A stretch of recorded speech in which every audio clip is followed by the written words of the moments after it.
Contracultura se plantea como un homenaje a un conjunto de hombres y mujeres que de los años 70 y 90 plantearon todo un conjunto de intervenciones artísticas y culturales que ampliaron nuestra mente y nuestras experiencias. Gente que nos hizo soñar y plantear que era posible transformar el mundo, pero no solamente el mundo en general, sino nuestras vidas cotidianas, concretas y específicas.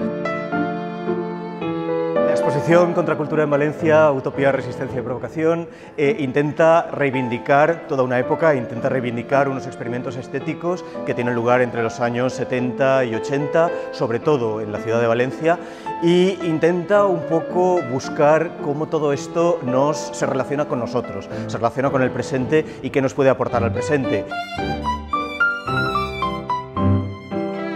Vemos una serie de materiales muy amplia que van desde los collages, fanzine, fotografías, cómics, va un montón de materiales y yo creo que también es una manera de decir que todo esto quizá también puede ser arte.